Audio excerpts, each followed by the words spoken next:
अभी अभी मेरी आत्मा ने इस अस्पताल के बिस्तर पर पड़े शरीर में एंट्री मारी है। मैं कहाँ हूं? तभी एक आवाज आई, जूलियन, तुम आखिरकार होश में आ गए।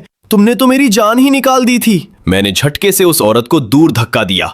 दूर हट मेरे से, कौन है तू? अरे मैं हूं ऑटम। कल तक तो आप मुझे स्वीटी स्वीटी बुला रहे थे मिस्टर लू, और आज ऐसा बर्ताव कर रहे हो जैसे मुझे जानते ही नहीं। भाई मुझे तो उसके इस ड्रामे पर शुद्ध गुस्से से हंसी आ गई। मैंने कब बोला बे ऐसा, निकल यहां से। तभी माहौल की टेंशन तोड़ने के लिए मेरा असिस्टेंट दरवाजा धक्का देकर अंदर घुसा। मिस चू प्लीज अभी आप बाहर जाइए। बेचारी ऑटम के पास बाहर जाने के अलावा कोई चारा नहीं था, पर जाते जाते भी वो मुझे ऐसे घूर रही थी जैसे मैं कोई लॉटरी का टिकट हूं। असिस्टेंट भाग कर आया और उसने मेरा हाथ पकड़ लिया। मिस्टर लू, फाइनली आप जाग गए। अब मैंने दिमाग के घोड़े दौड़ाए और कड़ियां जोड़नी शुरू की कि आखिर मैं हूं कौन।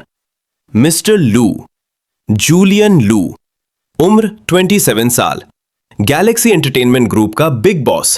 कंपनी क्या करती है? लाइव स्ट्रीमिंग, गेम डेवलपमेंट और film TV production. Market value $40 billion से भी ज्यादा। 5 साल पहले मेरे डैड रिचर्ड लू बीमारी के चलते रिटायर हो गए थे और पूरी कंपनी अपने इकलौते बेटे यानी मेरे हाथों में सौंप गए थे। अब मुझे सब याद आ रहा था। भाई साहब, मैं सच में टाइम ट्रैवल कर चुका था। यह तो कतई बकवास है यार, मेरे मुंह से निकला। मिस्टर लू, आपने कुछ कहा? कुछ नहीं, कंपनी में कोई अर्जेंट लफड़ा है क्या? मिस शेन ने 17 बार कॉल किया है। वो कह रही हैं कि इस महीने उनकी क्रेडिट लिमिट खत्म हो गई है और चाहती हैं कि आप उनके सप्लीमेंट्री कार्ड की लिमिट 3 मिलियन और बढ़ा दें। उन्होंने ये भी धमकी दी है कि अगर पैसा नहीं भेजा तो वो आज रात घर नहीं आएंगी। क्लोई शेन इस शरीर के पुराने वाले मालिक की मंगेतर, जिनांग के शेन खानदान की इकलौती बेटी। ये शेन फैमिली बिल्डिंग मटेरियल का धंधा करती है, जो वैसे तो कोई बहुत बड़ा नहीं था, लेकिन पिछले कुछ सालों में गैलेक्सी एंटरटेनमेंट के साथ इस रिश्तेदारी का फायदा उठाकर इन्होंने छप्पर फाड़ नोट छापे हैं। पिछले ही साल ये क्लोई मैडम फ्रांस से अपने साथ एक नया मैनेजर लेकर लौटी थी, फेलिक्स वेन नाम का कोई बंदा। इस शरीर के पुराने मालिक ने जब उससे इस बारे में सवाल किया तो मैडम ने चिपका दिया, वो बस मेरा एक करीबी दोस्त है जो मुझे विदेश में मिला। वो बहुत डरपोक है, उसे अकेला नहीं छोड़ सकते। तुम इतने बड़े आदमी होकर उस जैसे बेचारे लड़के से जल रहे हो। भाई तू $40 बिलियन की गद्दी पर बैठा है और फिर भी इस बंदी का सिंप बना हुआ था। हद है यार। गुस्से से तमतमा कर मैं बिस्तर पर उठ बैठा। वो 3 मिलियन एक धेला नहीं मिलेगा। आज से क्लोई शेन का हर कॉल, हर मैसेज ब्लॉक मारो, सब कुछ। उसका एक शब्द भी मुझ तक नहीं पहुंचना चाहिए। भेजे में घुसी बात? यस मिस्टर लू। और हाँ, फाइनेंस डिपार्टमेंट को बोलो कि शेन फैमिली ने पिछले कुछ सालों में हमसे जो भी लूटा है सबका कच्चा चिट्ठा निकाले। एक एक चीज की लिस्ट बनाओ। प्रोजेक्ट्स, पैसा, कनेक्शंस, रिसोर्सेज, एक तिनका भी नहीं छूटना चाहिए। कल सुबह तक वो फाइल मेरी टेबल पर होनी चाहिए। समझ गया सर। मैं खिड़की के पास गया और शहर की चमकती रात को देखने लगा। मुझे मानना पड़ेगा कि इस शरीर का पुराना मालिक हैंडसम तो बहुत था, लेकिन दिमाग से एकदम पैदल और अंधा था, महाअंधा। तभी मेरा फोन बजा। क्लोई की कॉल थी। मैंने बिना एक सेकंड सोचे कॉल सीधा काट दिया। मैं सीधा अस्पताल से निकला और ऑफिस की तरफ निकल पड़ा। मिस्टर लू, डॉक्टर ने कहा है कि आपको कम से कम 2 दिन और ऑब्जर्वेशन में रहना चाहिए। कोई जरूरत नहीं। अब से हिसाब बराबर करने से ज्यादा जरूरी मेरे लिए कुछ नहीं है। केविन एकदम सन्न रह गया। वो मन ही मन सोच रहा था, बॉस बदल गए हैं।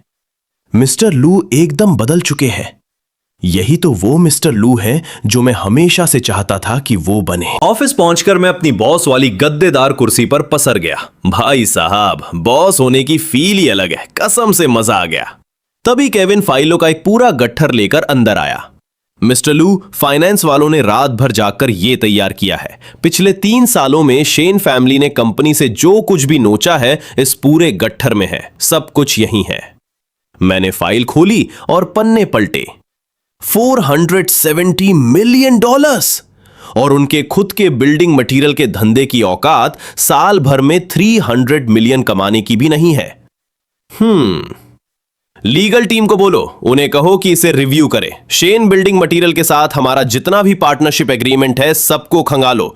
कोई भी लूप होल मिले सीधा लीगल नोटिस ठोको। जो भी कॉन्ट्रैक्ट हम तोड़ सकते हैं अभी के अभी फाड़ के फेंक दो। मैं फरमान पे फरमान जारी करता गया। वो जो 80 मिलियन का गारंटीड लोन था ना, लीगल तरीके से उसकी रिकवरी चालू करो। और सुनो, फिल्म स्टूडियो के लिए जो बिल्डिंग मटेरियल का सप्लायर है ना, आज ही उसके लिए पब्लिक टेंडर निकालो। और हां, शेन फैमिली को उस टेंडर की इनविटेशन लिस्ट से बाहर का रास्ता दिखाओ और हमारे स्ट्रीमिंग प्लेटफॉर्म पर जो रेकमेंडेड स्लॉट है वहां से क्लोई के ब्यूटी ब्रांड को तुरंत लात मार के हटाओ। प्रमोशन की जो भी फीस पेंडिंग है उस पर फुल मार्केट रेट लगा के बिल फाड़ो। अगर वो पैसे ना दे तो सीधा केस ठोको। समझ गया सर। जब उसने सब नोट कर लिया तो मैंने डेस्क के नीचे से एक बॉक्स निकाला। उसके अंदर एक डायमंड रिंग थी। और ये भी, इसे किसी ऑक्शन हाउस के पास ले जाओ और इसकी कीमत लगवाओ। जो भी पैसा वापस मिल सकता है वसूल लो। केविन ने चुपचाप उसे रख लिया, मेरे हर हुक्म की तामील करने को तैयार। तभी केविन का फोन फिर से बजने लगा। उसने स्क्रीन देखी और बोला, मिस्टर लू, मिस शेन अब तक 32 बार कॉल कर चुकी हैं। बंदी में अभी भी इतना ईगो है कि लगातार कॉल पे ले जा रही है। उठाओ, मैंने कहा। केविन ने मेरा इशारा पाकर कॉल रिसीव कर लिया। फोन उठते ही मैडम का सायरन चालू हो गया। जूलियन, लू, आखिर तुम कर क्या रहे हो? तुमने मेरा क्रेडिट कार्ड ब्लॉक क्यों किया? मैं इस वक्त मॉल में शॉपिंग का बिल तक नहीं चुका पा रही हूं। तुम्हें अंदाजा भी है कि मेरी कितनी बेइज्जती हो रही है? अभी के अभी पैसे ट्रांसफर करो वरना कसम से मैं पागल हो जाऊंगी। और तुमने अपने लोगों से मेरे कॉल ब्लॉक क्यों करवा रखे हैं? तुम्हारे पास 3 मिनट है। अगर 3 मिनट में तुमने मुझे कॉल बैक नहीं किया तो फिर देखना मैं क्या करती हूं। मैं एकदम चुप रहा। आखिर में झक मार के उसी ने कॉल काट दिया। केविन मेरी तरफ देख रहा था, मेरे अगले मूव का वेट कर रहा था। मैं अपनी कुर्सी पर पीछे टिक गया। वो कह रही थी ना कि वो मॉल में बिल नहीं चुका पा रही। जी सर। उस सप्लीमेंट्री कार्ड को हमेशा के लिए कैंसिल मारो, एकदम खत्म। भाई, वो मेरी बीवी थोड़ी है, वो मेरा पैसा क्यों उड़ाए? ऐसा कौन सा कानून है जो कहता है कि मंगेतर को अपने होने वाले पति के क्रेडिट कार्ड पर अनलिमिटेड एक्सेस मिलनी चाहिए? मिस्टर लू की अकल फाइनली ठिकाने आ गई। ये सोचते हुए केविन फटाफट मेरे ऑर्डर फॉलो करने निकल गया। डेस्क पर मेरा फोन फिर से बजा। इस बार अंकल शेन का कॉल था। मैंने बिना सोचे उनका कॉल भी काट दिया, पर बुढ़ा हार मानने वाला कहा था। मार्टिन शेन ने तुरंत दोबारा कॉल ठोका। फोन उठाते ही बोले, ये सब क्या चल रहा है जूलियन? क्लोई का अभी मुझे रोते हुए फोन आया था, कह रही थी कि तुमने उसका कार्ड काट दिया है। देखो बेटा, कपल्स के बीच लड़ाई झगड़े तो चलते रहते हैं, ये नॉर्मल है। मैं समझता हूं कि तुम पर काम का बहुत प्रेशर होगा, लेकिन क्लोई बस बाहर से थोड़ी जिद्दी है, अंदर से बहुत सॉफ्ट है। तुम बड़े हो, बड़प्पन दिखाओ और बात को यहीं खत्म करो। अंकल शेन, मैंने कहा, मैंने अपने असिस्टेंट से आपके ईमेल पर एक डॉक्यूमेंट भिजवाया है। पहले उसे अपनी आंखों से देख लो, फिर बात करेंगे। कैसा डॉक्यूमेंट? पिछले 3 सालों में शेन फैमिली ने गैलेक्सी कंपनी से जितने भी डॉलर निचोड़े हैं उसका पूरा चिट्ठा है। एक एक रिसोर्स की डिटेल लिस्ट है उसमें। 470 मिलियन डॉलर। अब बताओ अंकल शेन, इस उधारी का सेटलमेंट कैसे करना पसंद करेंगे आप? अरे जूलियन, ये तो 2 परिवारों के बीच का नॉर्मल बिजनेस है। तुम्हारी मां हमेशा कहती थी कि हमारे दोनों परिवारों को ऐसे पैसे का हिसाब किताब नहीं रखना चाहिए। और वो जो 80 मिलियन डॉलर का गारंटीड लोन है ना, मैं आपको 1 महीने का टाइम दे रहा हूं। अगर पैसा वापस नहीं आया तो फिर सीधा कोर्ट में मुलाकात होगी। यह बोलकर मैंने फोन मुंह पर काट दिया। तभी केविन कुछ रिपोर्ट करने के लिए अंदर आया। मिस्टर लू, अगर शेन फैमिली सीधे चेयरमैन साहब यानी मेरे पापा के पास चली गई तो उन्हें मैं खुद हैंडल कर लूंगा। और हां, एक और बात, मेरे नाम पर जितनी भी प्रॉपर्टी या चीजें हैं जिनका क्लोई अभी इस्तेमाल कर रही है, सब वापस खींचो। कार, अपार्टमेंट, क्रेडिट कार्ड्स, एक सुई भी उसके पास नहीं रहनी चाहिए। समझ गया मिस्टर लू? केविन मेरे नए फरमान पर काम करने के लिए तुरंत वहां से रफू चक्कर हो गया। मैं अपनी कुर्सी से उठा और खिड़की के पास जाकर शहर को देखने लगा। बॉस, इस कहानी का क्लाइमैक्स तो अब मैं खुद लिखूंगा। तभी मेरे फोन पर मैसेज आया, मिस्टर लू, क्या हम बस 1 मिनट के लिए मिल सकते हैं? मैं आपसे पर्सनली मिलकर एक गलतफहमी दूर करना चाहता हूं। भाई साहब, इस छपरी फेलिक्स की इतनी हिम्मत कि वो खुद मुझे मैसेज कर रहा है। मैं तो अभी उसे ढूंढने निकला भी नहीं था और बकरा खुद कसाई के पास आ रहा है। थोड़ी देर बाद ही रिसेप्शन से कॉल आ गया। मिस्टर लू, यहां कोई मिस्टर वेन आए हैं, कह रहे हैं कि उनका आपके साथ अपॉइंटमेंट है। हालांकि रिकॉर्ड में ऐसा कुछ नहीं है, पर वो ऊपर आने की जिद कर रहे हैं। उसे ऊपर भेज दो, और सुनो, रिकॉर्डिंग इक्विपमेंट और कैमरा भी चालू कर देना। यस मिस्टर लू। केविन ने फुर्ती से रिकॉर्डर और कैमरा सेट कर दिया। जब सब सेट हो गया, मैंने हामी में सिर हिलाया और केविन ने फेलिक्स को अंदर आने के लिए दरवाजा खोल दिया। मिस्टर लू, ऐसे बिना बुलाए आने के लिए माफी चाहता हूं। मुझे पता है कि आपकी तबीयत ठीक नहीं थी और मुझे आपको अभी परेशान नहीं करना चाहिए था, लेकिन मुझे डर था कि अगर मैंने और इंतजार किया तो यह गलतफहमी और बढ़ जाएगी, इसलिए बैठ जा। थैंक यू मिस्टर लू, मैं आज बस चीजें क्लियर करने आया हूं। क्लोई और मैं सिर्फ अच्छे दोस्त हैं। यहां देश में मेरा कोई परिवार नहीं है, और जब हम फ्रांस में थे तो क्लोई ने मेरी बहुत मदद की थी। मैंने हमेशा उसे अपनी बड़ी बहन जैसा माना है। इंटरनेट पर जो हमारी फोटोज वायरल हो रही हैं, वो कुछ जलने वाले लोगों ने जानबूझकर गलत तरीके से पेश की हैं। तू फ्रांस के कौन से स्कूल में पढ़ा था? मैंने सीधा सवाल दागा। ये आउट ऑफ सिलेबस सवाल सुनकर वो एकदम सकपका गया। हिचकिचाते हुए बोला, पेरिस बिजनेस स्कूल, एक एक्सचेंज प्रोग्राम के तहत गया था। मैंने डेस्क पर अपनी उंगलियां ठकठकाई। कितने टाइम का था वो एक्सचेंज प्रोग्राम? इस सवाल पर तो उसकी और सिट्टी पिट्टी गुम हो गई। काफी देर चुप रहने के बाद उसने धीमी आवाज में कहा, 6 महीने। 6 महीने का एक्सचेंज स्टूडेंट बनकर गया था। देश वापस आए 3 साल हो गए, और ये बंदा अभी भी अपनी बड़ी बहन के पल्लू के नीचे से बाहर नहीं निकल पाया है। उम्र क्या है तेरी? 26 साल के हो गए हो। ना कोई नौकरी है, ना खुद की कोई कमाई। उस अपार्टमेंट में रह रहे हो जो क्लोई के नाम पर है। वो कार चला रहे हो जो उसने तुम्हें दी है। वो कपड़े पहन रहे हो जो उसने तुम्हें खरीद कर दिए हैं, और उसका वो सारा पैसा सीधा मेरे क्रेडिट कार्ड से कटता है। तो अगर सीधे शब्दों में कहूं तो पिछले 3 सालों में तुमने जो भी खाया है, पहना है और इस्तेमाल किया है, उस सब का बाप मैं हूं। पैसे मैंने भरे हैं। भाई साहब का तो फ्यूज ही उड़ गया। समझ नहीं आ रहा था कि क्या बोले। मिस्टर लू, आप कुछ गलत समझ रहे हैं। तेरी कलाई पर जो घड़ी है ना, IWC पोर्टोफिनो, मार्केट रेट है 48,000। पिछले महीने क्लोई ने मेरे कार्ड से 52,000 स्वाइप किए थे, और बिल में नोट लिखवाया था स्किन केयर प्रोडक्ट्स। डेट्स एकदम मैच कर रही हैं। जरा इस गलत फहमी को भी समझाएगा तू मुझे? उसने अपनी घड़ी की तरफ देखा और फिर बेशर्मी का चोला पहनकर बोला, मिस्टर लू, अगर आपको मुझसे इतनी ही दिक्कत है तो मैं वो अपार्टमेंट खाली कर दूंगा। मैं कार भी वापस कर दूंगा, लेकिन क्लोई। तू खाली कर सकता है नहीं, तुझे खाली करना ही पड़ेगा। वो अपार्टमेंट आज दोपहर तक जब्त हो जाएगा, क्योंकि उसके कागज मेरे नाम पर हैं। कार का भी सेम सीन है। RC पर ओनर के तौर पर मेरा ही नाम है। जिस घर में तू रह रहा है, जो गाड़ी तू चला रहा है और जो चीजें तू इस्तेमाल कर रहा है, उनमें से धेला भी क्लोई का नहीं है।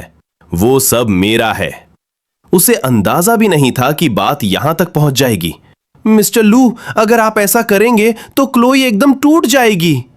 वो टूटती है या फूटती है, इससे मुझे घंटे का फर्क नहीं पड़ता।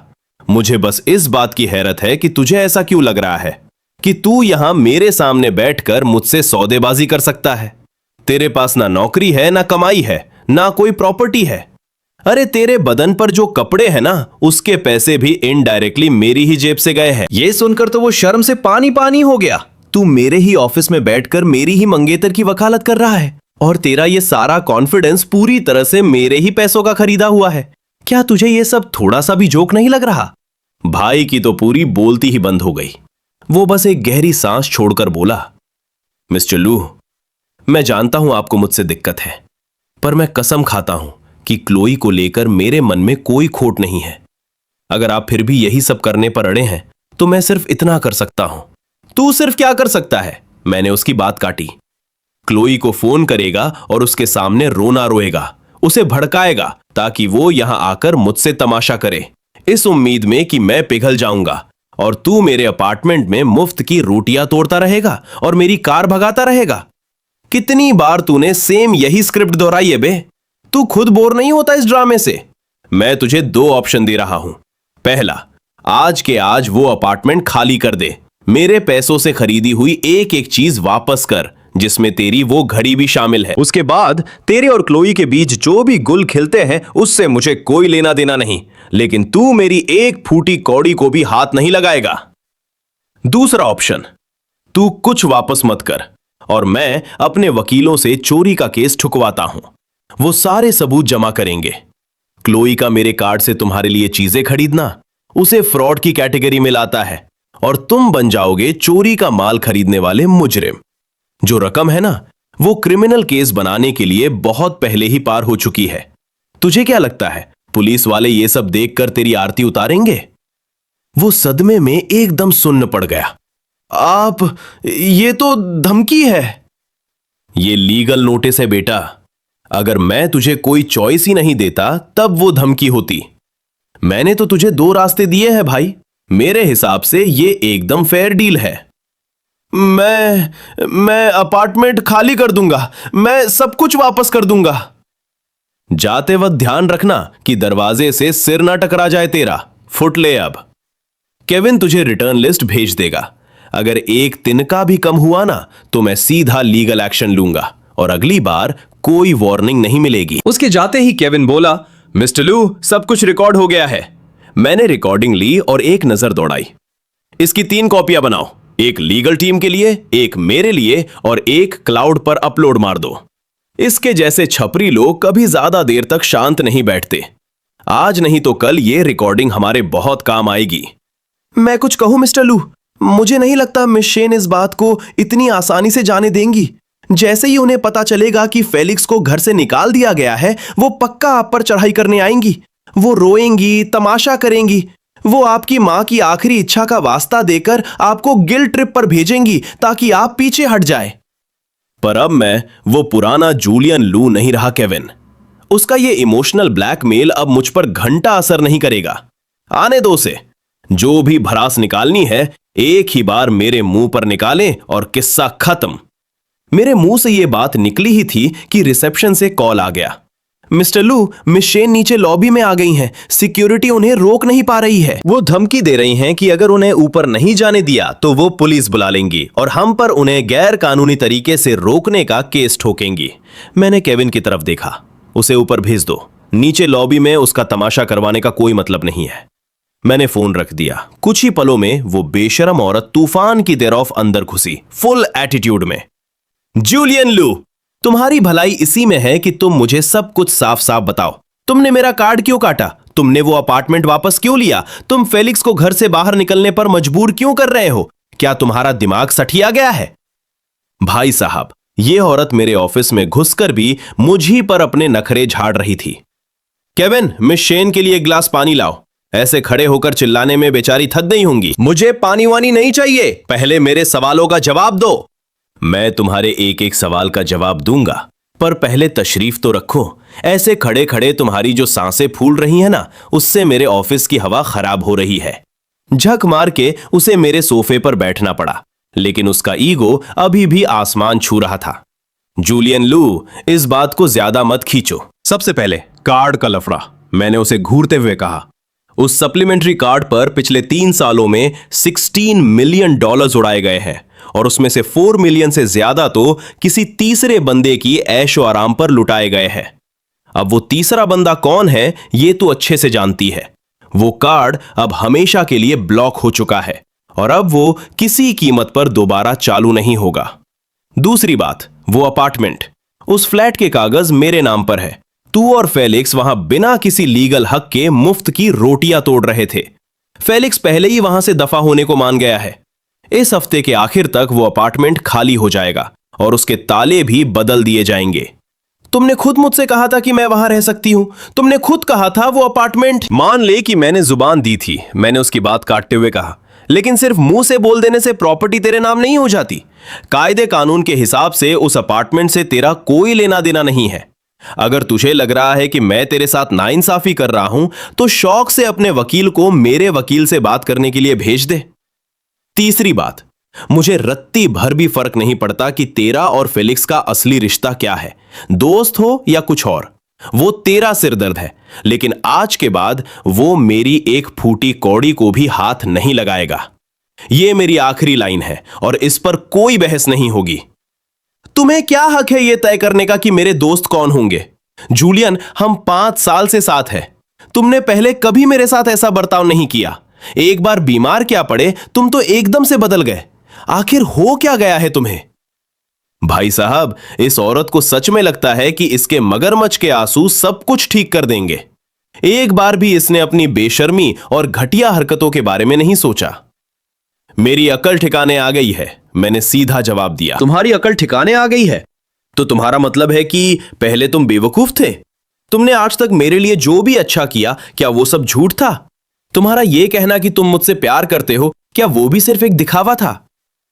पहले क्या हुआ मैं उसकी गारंटी नहीं ले सकता, मैंने कहा। लेकिन एक बात मैं तुझे अभी एकदम साफ साफ बता सकता हूं। यह हमारी सगाई तोड़ने का एग्रीमेंट है। आज दोपहर ही मैंने अपने वकीलों से इसे बनवाया है। शर्तें एकदम सिंपल है। दोनों अपनी मर्जी से यह सगाई खत्म कर रहे हैं। जिसके नाम पर जो प्रॉपर्टी है वो उसी के पास रहेगी। और शेन फैमिली ने गैलेक्सी कंपनी से जो भी माल गलत तरीके से ऐंठा है वो सब 3 महीने के अंदर वापस करना होगा। तुम हमारी सगाई तोड़ना चाहते हो? हां। तुम्हारी हिम्मत कैसे हुई? यह सगाई तुम्हारी मां ने अपनी मौत के बिस्तर पर तय की थी। क्या तुम उनसे आंखें मिला पाओगे? क्या तुम भूल गए उन्होंने तुमसे क्या कहा था? उन्होंने कहा था कि जिंदगी भर मेरा ख्याल रखना। मेरी मां ने मुझे तेरा ख्याल रखने को कहा था। उन्होंने यह नहीं कहा था कि मैं घुटनों के बल गिरकर तेरी गुलामी करूं। यह एग्रीमेंट ले जा, इसे तसल्ली से पढ़ ले और चाहे तो अपने वकील को भी दिखा ले। साइन करने की आखिरी तारीख इसके आखिरी पन्ने पर लिखी है। अगर वो तारीख निकल गई तो मैं बिना किसी से पूछे सीधा लीगल एक्शन लूंगा और तुझे कोर्ट में घसीटूंगा। तुम इस बात के लिए बहुत पछताओगे। वो धमकियां देती हुई वहां से पैर पटकते हुए निकल गई। पक्का वो मेरी जिंदगी हराम करने का कोई नया प्लान सोच रही होगी। मिस्टर लू, वो तो एग्रीमेंट लिए बिना ही चली गई, केविन ने कहा। मुझे पता है। वो सबसे पहले अपने बाप को फोन मिलाएगी। वो बुढ़ा उसे नकारा कहकर लताड़ेगा और फिर दोनों बाप बेटी मिलकर कोई नया पैंतरा सोचेंगे कि इस रायते को कैसे समेटा जाए। ज्यादा से ज्यादा कल तक मार्टिन खुद यहां मामला सुलझाने दौड़ा दौड़ा आएगा। आपको यह कैसे पता सर? क्योंकि गैलेक्सी कंपनी के टुकड़ों के बिना शेन फैमिली सड़क पर आ जाएगी। मार्टिन खुद एक पक्का व्यापारी है। वो अपनी बेटी से लाख गुना ज्यादा शातिर और प्रैक्टिकल है। वो क्लोई के गुस्से और नखरों की वजह से अपने खानदान की रोजी रोटी लात मारकर बर्बाद नहीं होने देगा। तभी मुझे याद आया कि इस शरीर के पुराने मालिक का एक और प्रोजेक्ट चल रहा था, कोड नेम एबिस। मैं थक कर अपनी कुर्सी पर पीछे टिक गया। केविन, एबिस प्रोजेक्ट की सारी फाइलें मेरे पास लाओ। समझ गया सर। केविन तुरंत मेरे हुक्म की तामील करने निकल गया। थोड़ी देर बाद वो फाइलों का पूरा जखीरा अपनी बाहों में भरकर लौटा। मिस्टर लू, ये रही सारी फाइलें, प्लीज एक बार देख लीजिए। मैंने उससे वो सब डेस्क पर रखवाया और उसे दूसरे कामों के लिए भेज दिया। फिर ऑफिस में अकेले बैठकर मैं उन फाइलों को खंगालने लगा। थोड़ी देर पढ़ने के बाद मैंने एक कॉल लगाया। मार्कस वैंग को मेरे ऑफिस में भेजो, ये बोल के मैं इंतजार करने लगा। कुछ ही देर में वो अंदर आ गया। मिस्टर लू, आपने मुझे बुलाया? मैंने उम्मीद नहीं की थी कि वो दिखने में इतना झबरीला और रफ टफ होगा। बैठो। वो चुपचाप सोफे पर बैठ गया। मैंने फाइल उठाई और बिना घुमाए सीधे मुद्दे पर आ गया। मैंने एबिस की प्रोग्रेस रिपोर्ट देखी है। जरा समझाओगे कि यह क्या चल रहा है? उसने एक गहरी सांस छोड़ी और समझाना शुरू किया। मिस्टर लू, गेम डेवलपमेंट कोई ऐसी चीज नहीं है कि आप पैसा फेंको और काम रॉकेट की तरह भागने लगे। एबिस में हम जो तकनीक इस्तेमाल कर रहे हैं वैसी अपने देश में आज तक किसी ने नहीं की। गेम इंजन हम खुद बना रहे हैं। हमने कॉम्बैट सिस्टम को 0 से शुरू करके 3 बार दोबारा लिखा है। आर्ट वर्क अनरियल इंजन 5 के लेवल का बनाया जा रहा है। भाई साहब, इस तरह के काम में टाइम लगता है। 3 बार? मैंने पूछा। कॉम्बैट सिस्टम 3 बार दोबारा लिखा गया। हर बार वजह क्या थी? फील सही नहीं आ रही थी। दूसरी बार वो लेवल डिजाइन के साथ क्लैश कर रहा था। तीसरी बार हम टीम में नए लड़के लाए और उनके कोडिंग का स्टाइल पुराने वालों से अलाइन नहीं हुआ। इसलिए हमें पूरा रायता समेटकर सब कुछ फिर से शुरू करना पड़ा। टीम बदलने का फैसला किसका था? मेरा, उसने जवाब दिया। पुराने प्रोग्रामर्स में दम नहीं था। वो हमारी टेक्निकल डिमांड्स पूरी नहीं कर पा रहे थे। मेरे पास उन्हें बाहर निकालने के अलावा कोई चारा नहीं था। कितने लोगों को निकाला तुमने? कुल मिलाकर करीब 40 लोग। डायरेक्टर फैंग, मैं तुमसे एक बात पूछता हूं, इस एबिस प्रोजेक्ट को लेकर तुम्हारे हिसाब से काम पूरा होना किसे कहते हैं? तुम्हारा अपना स्टैंडर्ड क्या है? वर्ल्ड क्लास क्वालिटी, उसने सीना तान कर कहा। मैंने 12 साल गेम बनाने में खपाए हैं। मैं हमेशा से ऐसे मौके का इंतजार कर रहा था जहां मैं कुछ ऐसा बनाऊं जिस पर मुझे फक्र हो। एबिस मेरी जिंदगी का सबसे बड़ा काम है। मैं इसमें रत्ती भर भी कोई समझौता नहीं करूंगा। कोई समझौता नहीं करोगे? मैं हंसा। $160 मिलियन का बजट फूंक चुके हो। गेम 40% भी पूरा नहीं हुआ है। कोर सिस्टम को 3 बार कबाड़ में फेंक चुके हो। आधी से ज्यादा टीम छोड़कर भाग चुकी है और तुम इस बर्बादी को समझौता ना करना कहते हो? मिस्टर लू, एक मास्टरपीस बनाने की कीमत तो चुकानी पड़ती है। अगर कंपनी को बस जल्दी से पैसा छापना है तो हम कोई भी छपरी सा कॉपी पेस्ट मोबाइल गेम बनाकर डाल सकते हैं। उससे हर महीने बढ़िया पैसा आएगा। लेकिन क्या वैसी कचरा चीज को गेम कहलाने का हक भी है? तू बात घुमा रहा है, मैंने उसे टोका। मैंने कब कहा कि मुझे कोई सस्ता पैसा लूटने वाला गेम बनवाना है? मैं तुझसे पूछ रहा हूं, $160 मिलियन का इन्वेस्टमेंट, 18 महीने का टाइम, 40 लोग टीम छोड़ गए और बदले में हमें क्या मिला? एक आधा अधूरा कबाड़ जो 40% भी पूरा नहीं है। इस बात का क्या हिसाब है तेरे पास मिस्टर फैंग? मिस्टर लू, आप डेवलपमेंट में काम नहीं करते। कुछ चीजें ऐसी हैं जो शायद आपको पूरी तरह समझ ना आए। मुझे बहुत कुछ समझ आता है, मैंने उसकी बात काटी। जब कॉम्बैट सिस्टम पहली बार दोबारा लिखा गया था तब वो प्रोटोटाइप इंटरनल रिव्यू पास कर चुका था और उसे फील के मामले में 10 में से 7.2 की रेटिंग मिली थी। ये सुनते ही वो एकदम टाइट हो गया, नर्वस होकर अपने हाथ मलने लगा।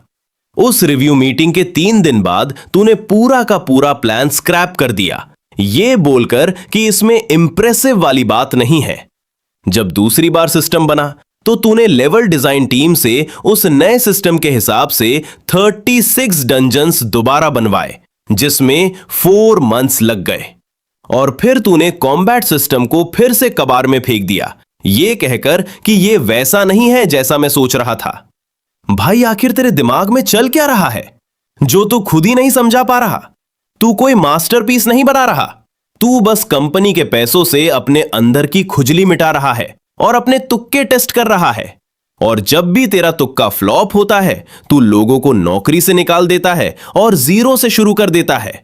और इसका सारा बिल कंपनी भर रही है। मिस्टर लू, अगर आपको लगता है कि मेरे अंदर दम नहीं है तो आप मुझे निकाल सकते हैं, लेकिन मेरे बिना एबिस को कोई और संभाल नहीं पाएगा। डायरेक्टर फैंग, कभी टेस्टिंग टीम के पास चक्कर लगाया है तूने? क्या? उसे बिल्कुल उम्मीद नहीं थी कि मैं ये सवाल पूछूंगा। एबिस अभी जो 37% पूरा हुआ है उस पर टेस्टिंग टीम ने कितनी बार रिपोर्ट निकाली है? 3 राउंड। और उन 3 राउंड्स में कितने टियर ए बग्स मिले? 117। उसमें से 39 कॉम्बैट सिस्टम के थे। 22 की वजह से गेम क्रैश हो रहा था। भाई, तू गेम को बेसिक स्टेबल तक नहीं रख पा रहा है। आज से एबिस में कोई नया फीचर डेवलप नहीं होगा। पूरी की पूरी टीम बग फिक्सिंग और गेम को ऑप्टिमाइज करने में शिफ्ट होगी। कॉम्बैट सिस्टम का वर्जन 2 ही बेसलाइन मानकर लॉक किया जा रहा है। अब कोई स्क्रैप क्रैप का नाटक नहीं चलेगा। सारे लेवल्स फ्रीज कर दिए गए हैं। अब सिर्फ करंट वर्जन में बैलेंस एडजस्टमेंट का काम होगा। 3 महीने के अंदर मुझे एक फुल प्लेएबल डेमो चाहिए। अगर वो नहीं मिला तो ये प्रोजेक्ट हमेशा के लिए बंद। मैं पहले ही जरूरत से ज्यादा मौके दे चुका हूं। तेरे पास डिसाइड करने के लिए 24 घंटे हैं। वो एक शब्द नहीं बोला, चुपचाप प्रोजेक्ट प्लान उठाया और वहां से दुम दबाकर निकल लिया। मिस्टर लू, केविन बोला, मार्कस की जड़ें इस कंपनी में बहुत गहरी हैं। आधा टेक डिपार्टमेंट उसी के अंडर ट्रेंड हुआ है। अगर उसने छोड़कर जाने का फैसला कर लिया तो? वो कहीं नहीं जाएगा, मैंने कहा। वो एबिस को छोड़कर जाने की हिम्मत ही नहीं कर सकता। जो बंदा एक प्रोजेक्ट को 3 बार स्क्रैप करने के बाद भी उसे छोड़ने को तैयार नहीं है, उसे अगर खुद अपने हाथों से अपनी बनाई चीज का गला घोटने को कहो तो वो ऐसा कभी नहीं कर पाएगा। मार्टिन ने कल सुबह 10 बजे का टाइम फिक्स किया है। वो पर्सनली आकर बात करना चाहता है। बढ़िया टाइमिंग है। मैं कल दोनों मोर्चों पर एक साथ हिसाब बराबर कर दूंगा। अगला दिन जल्दी ही आ गया। मैं अपने ऑफिस में वेट कर रहा था। मिस्टर लू, मार्टिन की गाड़ी 10 मिनट पहले ही अंडरग्राउंड गैराज में आई है। उसके साथ क्लोई है और एक अधेड़ उम्र का आदमी है जिसे मैं नहीं जानता, पर वो शक्ल से वकील लग रहा है। एकदम टाइम पर। मैंने बेफिक्र होकर अपनी कॉफी का घूंट भरा। वकील? लगता है मार्टिन बुढ़ा मेरी सोच से कहीं ज्यादा शातिर है। क्या मैं भी अपनी लीगल टीम को ऊपर बुला लूं? केविन ने पूछा। कोई जरूरत नहीं, आज हम यहां सौदा करने नहीं बैठे हैं। यह सिर्फ एक फरमान है। अगर लीगल टीम आ गई तो ऐसा लगेगा जैसे मुझे उससे कुछ चाहिए। समझ गया सर। केविन फुर्ती से मेरे ऑर्डर फॉलो करने चला गया। अंदर आ जाओ। वो बुढ़ा अंदर घुसते ही बनावटी हंसी हंसने लगा। जूलियन बेटा, अब तबीयत कैसी है तुम्हारी? अरे तुम्हारे ऐसे बेहोश होने से क्लोई तो बुरी तरह डर गई थी। बेचारी पूरी रात रोती रही। अंकल शेन, प्लीज बैठिए। जूलियन बेटा, मैं आज यहां मेनली 2 बातों के लिए आया हूं। पहली बात, क्लोई का मामला। तुम दोनों 5 साल से साथ हो। ये कोई छोटा मोटा रिश्ता नहीं है, एक मजबूत बुनियाद है। और यार, कपल्स के बीच थोड़ी बहुत खटपट तो नॉर्मल है, लेकिन तुम्हें ऐसे जज्बाती होकर एक पल के गुस्से में अपनी सगाई नहीं तोड़ देनी चाहिए, तुम्हें नहीं लगता? दूसरी बात, वो जो कागजात तुमने भिजवाए थे मैंने वो देखे। सच कहूं तो वो पढ़कर मुझे खुद बहुत बड़ा झटका लगा। भाई, वो फिगर्स आए कहां से? मैंने खुद जाकर चेक करवाया। उसमें से कुछ चीजें तो नीचे के स्टाफ की लापरवाही है और कुछ क्लोई की नादानी है कि वो यंग है, पैसों को लेकर थोड़ी केयरलेस हो गई। लेकिन इन सब पर बैठकर बात की जा सकती है, मामला सुलझाया जा सकता है। इसके लिए कोर्ट कचहरी घसीटने की क्या जरूरत है बेटा? अंकल शेन, पहले आप मुझे बताइए कि आपके हिसाब से इसका सल्यूशन क्या है? देख बेटा, मैं ये सोच रहा हूं, पहला, क्लोई का सप्लीमेंट्री कार्ड बेशक कैंसिल कर दे, कोई दिक्कत नहीं, खर्चे पर लगाम होनी ही चाहिए। लेकिन हम उसकी पॉकेट मनी फिक्स कर सकते हैं। बस हर महीने उसके अकाउंट में एक फिक्स अमाउंट डाल दिया कर, 50-80 हजार डॉलर, जो भी ठीक लगे, ताकि वो अपना खर्चा खुद मैनेज कर ले। दूसरी बात, वो जो $80 मिलियन का गारंटीड लोन है, सच बताऊं तो शेन बिल्डिंग मटेरियल्स में अभी कैश फ्लो की भारी किल्लत चल रही है। क्या तू हमें 1 साल का एक्सटेंशन दे सकता है? हम ब्याज का एक एक पैसा पूरा चुकाएंगे। तीसरी बात, वो जो फिल्म स्टूडियो का टेंडर निकल रहा है, उसमें शेन मटेरियल्स को भी हिस्सा लेने दे। बस हम इतना चाहते हैं कि गैलेक्सी हमें प्रायोरिटी दे। आखिर हमारे दोनों परिवारों का सालों पुराना रिश्ता जो है। अंकल शेन, मैंने ठंडी आवाज में कहा, मुझे लगता है आप मेरी बात ठीक से समझे नहीं। कल फोन पर मैंने जो कहा था वो मोल भाव करने का इनविटेशन नहीं था, वो मेरा आखिरी फैसला था। सगाई खत्म, सारा माल वापस करो और लोन चुकाओ। इसमें नेगोशिएट करने का कोई स्कोप ही नहीं है। जूलियन बेटा, क्या ये थोड़ा ज्यादा बेरहम नहीं है? तेरे पापा और मेरी 20 साल की दोस्ती है। 20 साल! तेरी मां ने मरने से पहले तुझे क्लोई का ख्याल रखने को कहा था और अब तू ऐसे पीठ दिखा रहा है। क्या तेरे पापा को इस बारे में पता भी है? बेशर्मी की भी हद होती है। इस बुढ़े ने अपनी बेटी को बिल्कुल अपनी ही परछाई बनाया है। मैं आपको पहले ही बता चुका हूं कि मेरे पापा को मैं खुद हैंडल कर लूंगा। क्या तुमने उन्हें बताया है? क्या तुमने सगाई तोड़ने की बात उनसे एक बार भी की है? जब उस बुढ़े को लगा कि अब मुझसे पैसे नहीं ऐंठे जा सकते तो वो अपनी असली औकात पर आ गया। बात बात पर जहर उगलने लगा। ये सब कुछ सिर्फ अपनी कुर्सी और अपना पैसा बचाने की छटपटाहट थी। अंकल शेन, मैंने उसे घूरते हुए कहा, क्या आपको सच में लगता है कि मेरे बाप का नाम बीच में लाकर आप मुझे डरा लेंगे? या मैं पिघल जाऊंगा? या मेरी मरी हुई मां का वास्ता देकर मुझे गिल्ट में डाल देंगे? या शायद आपको लग रहा है कि क्लोई के एक बार रोने का नाटक करने से मैं फिर से उसी पुराने वाले जूलियन की तरह उसके तलवे चाटने लगूंगा? सॉरी बोलना, पैसे ट्रांसफर करना, उसे महंगे हैंडबैग खरीद कर देना और सब कुछ वापस नॉर्मल हो जाना, भूल जाओ। वो पुराना जूलियन लू अब जिंदा नहीं है। वो 2 रात पहले ही सेंट एन्स हॉस्पिटल के ऑपरेशन टेबल पर मर चुका है। वो तो बस यमराज के मुंह से वापस आ गया। क्या आपको पता है वो बेहोश होकर क्यों गिरा था? लगातार 3 दिन बिना सोए गधों की तरह काम करके अपनी हड्डियां गलाई थी उसने, और ऊपर से वो कभी खत्म ना होने वाला मेंटल टॉर्चर। वो टॉर्चर किसने दिया? आपकी बेटी ने, जिसने उसके शरीर को निचोड़कर उस हालत में पहुंचा दिया कि वो गिर पड़ा। आपके पूरे खानदान ने। जूलियन बेटा, 470 मिलियन। अंकुर शेन, आप जो बिल्डिंग मटेरियल का धंधा चलाते हो ना, उसका साला रेवेन्यू 300 मिलियन भी नहीं है और नेट प्रॉफिट खींच खाच कर 30 मिलियन तक जाता है। 3 साल में $470 मिलियन। ये शेन फैमिली की 60 साल की कमाई के बराबर है। क्या आपको सच में लगता है कि मुझे अपना वो पैसा वापस नहीं मांगना चाहिए? और रही बात उस $80 मिलियन के गारंटीड लोन की, मैं आपको 1 महीने का टाइम दे रहा हूं। अगर पैसा नहीं चुकाया तो सीधा कोर्ट में हिसाब होगा। फिल्म स्टूडियो के सप्लायर का जो टेंडर है ना, शेन मटेरियल्स उस लिस्ट से बाहर है। स्ट्रीमिंग प्लेटफॉर्म के प्रमोशन स्लॉट से तुम्हें पहले ही लात मार दी गई है। प्रमोशन की जो पेंडिंग फीस है $24 मिलियन, लीगल टीम पहले ही रिकवरी नोटिस भेज चुकी है। और हमारी सगाई की बात, यह रहा नया ड्राफ्ट जो मैंने लीगल टीम से तैयार करवाया है।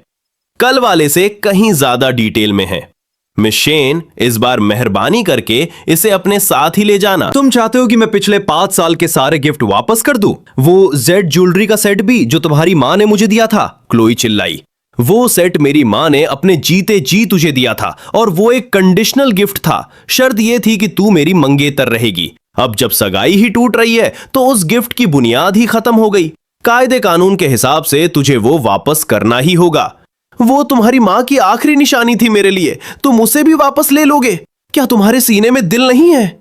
मेरी मां की निशानी? पिछले साल तू उसे पहनकर फेलिक्स की बर्थडे पार्टी में गई थी, वहां दारू पीकर टुन्न हो गई और एक झुमका वहीं कहीं घुमा दिया। आज तक वो मिला नहीं है और तू उस चीज को निशानी बोलती है। जूलियन लू, आज तूने जो भी किया है ना, मैं एक एक बात तेरे बाप को बताऊंगी। मैं खुद देखना चाहती हूं कि क्या रिचर्ड लू ने भी अपनी फैमिली से वैसे ही मुंह मोड़ लिया है जैसे तूने मोड़ा है।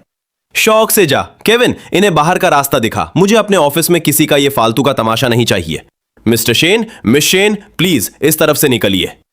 इस डर से कि कहीं मैं सिक्योरिटी बुलाकर उन्हें धक्के मारकर ना निकलवाऊं, उन्हें चुपचाप अपनी बेइज्जती करा के वहां से निकलना ही पड़ा। फाइनली शांति हुई। मैं उठा और अपना फोन चेक किया। मिस्टर लू, क्या मार्टिन शेन सच में आपके पापा के पास जाएगा? 100%, और वो पक्का रास्ते में ही होगा। तो फिर आप?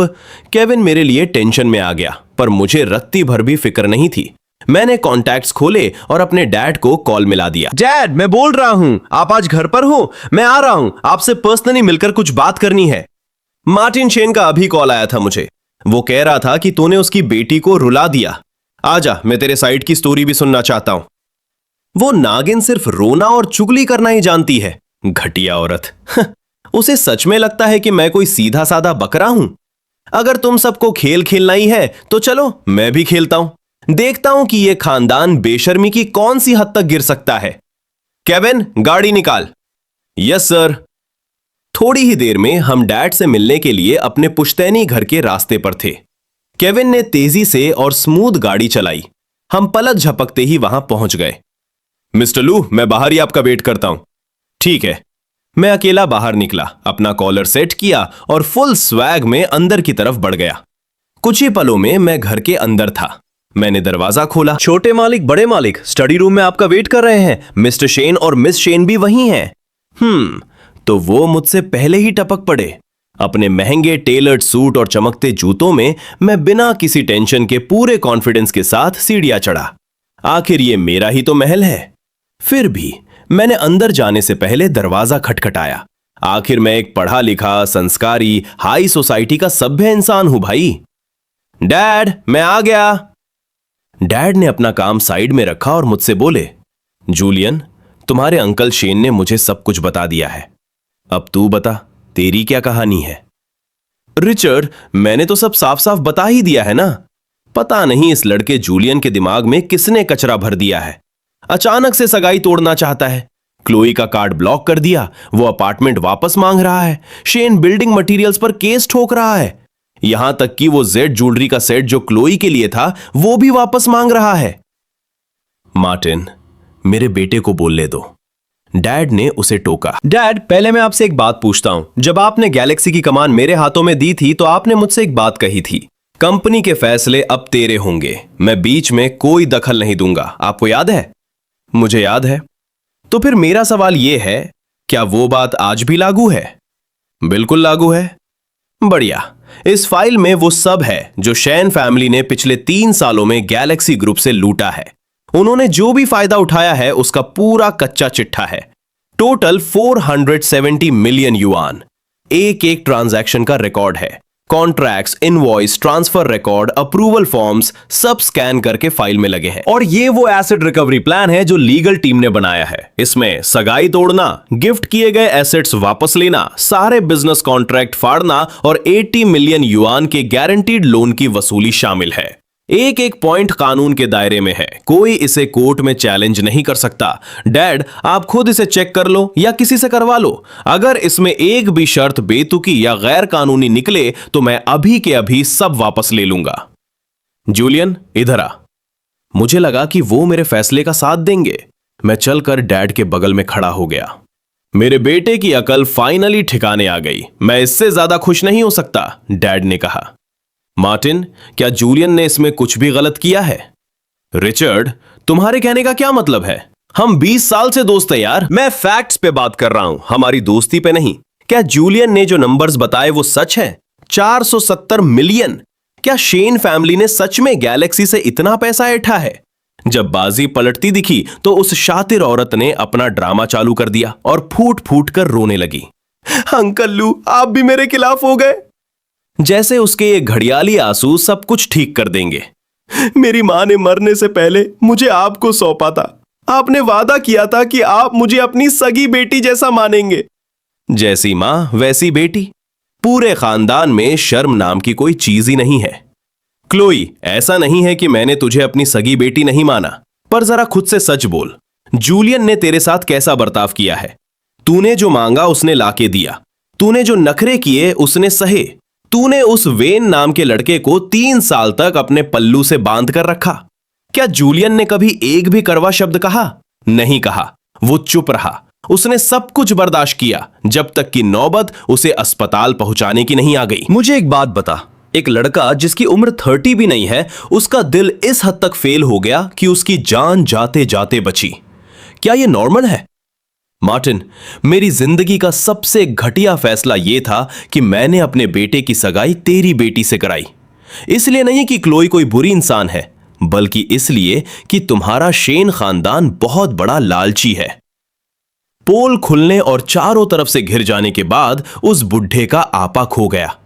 ठीक है रिचर्ड लू, तुम बहुत बेरहम हो। गुस्से में भुनभुनाता हुआ वो बुढ़ा अपनी उस नागिन बेटी को वहां से घसीटता हुआ ले गया। जूलियन लू, याद रखना आज का दिन, तुम इस बात के लिए पछताओगे। अरे, मेरे बेटे की अकल अचानक से ऐसे कैसे खुल गई? डैड ने पूछा। तूने ये फाइनेंशियल स्टेटमेंट और लीगल क्लॉज पढ़ना कब सीख लिया? पहले तो तू इतना आलसी था कि एक कॉन्ट्रैक्ट भी नहीं पढ़ता था, सब कुछ सीधा लीगल टीम के मुंह पे मार देता था। ये जो एसेट रिकवरी प्लान है, ये तो तेरे खुद के वकीलों के बनाए ड्राफ्ट से भी ज्यादा तगड़ा है। किसने सिखाया तुझे ये सब? अस्पताल के उस बिस्तर पर पड़े पड़े उन 2 दिनों में मुझे बहुत कुछ क्लियर हो गया डैड। मैं दूसरों पर बहुत ज्यादा डिपेंड था। मुझे लगता था कि सिर्फ पैसा होना काफी है। मुझे खुद कभी किसी चीज की टेंशन लेने की जरूरत ही नहीं। 3 साल तक मुझे उल्लू बनाया गया और मुझे भनक तक नहीं लगी। अगर तुझे अब समझ आ गया है तो बस यही सबसे जरूरी है। जूलियन, तेरी मां बहुत जल्दी चल बसी थी।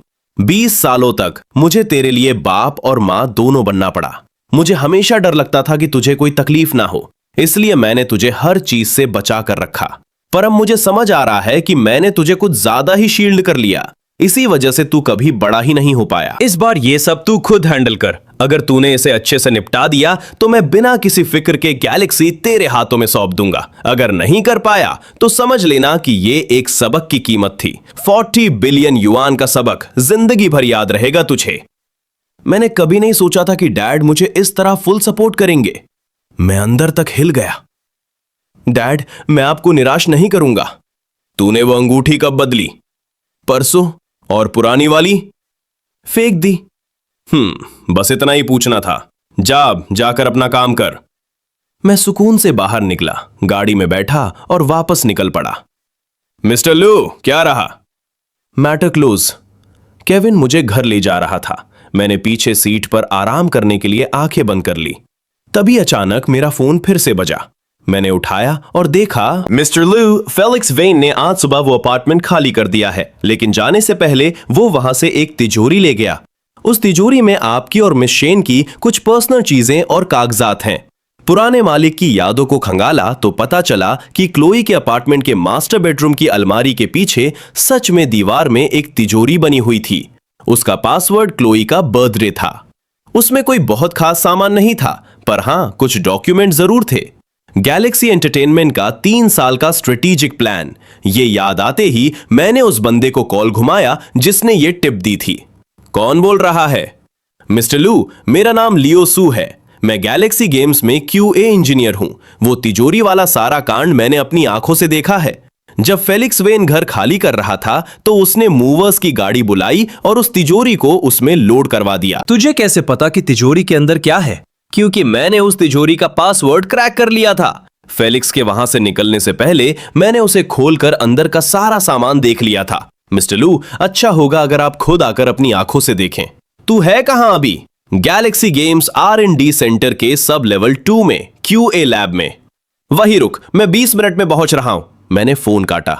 R&D सेंटर, चलो केविन, गाड़ी भगाओ और सुनो, इंफॉर्मेशन सिक्योरिटी वालों को फोन लगाओ। आज रात से पहले उस स्ट्रेटेजिक प्लान से जुड़े सिस्टम का सारा एक्सेस रीसेट हो जाना चाहिए और हर एक एन्क्रिप्शन की बदल दी जानी चाहिए। फिर मैंने लीगल टीम को फोन लगाया। लीगल? फेलिक्स वेन के खिलाफ व्यापारिक खुफिया जानकारी, ट्रेड सीक्रेट्स चोरी करने के शक में एक टेम्पररी इंजेक्शन की एप्लीकेशन ड्राफ्ट करो। कल सुबह सबसे पहले वो मेरी टेबल पर होनी चाहिए। कुछ ही देर में गाड़ी वहां रुकी और मैं R&D सेंटर पहुंच गया। मैं बाहर निकला और सीधे अंदर घुसा। मैं उस खाली लॉबी को पार करते हुए सीधा लिफ्ट की तरफ गया। दूर दूर तक कोई परिंदा भी नहीं था।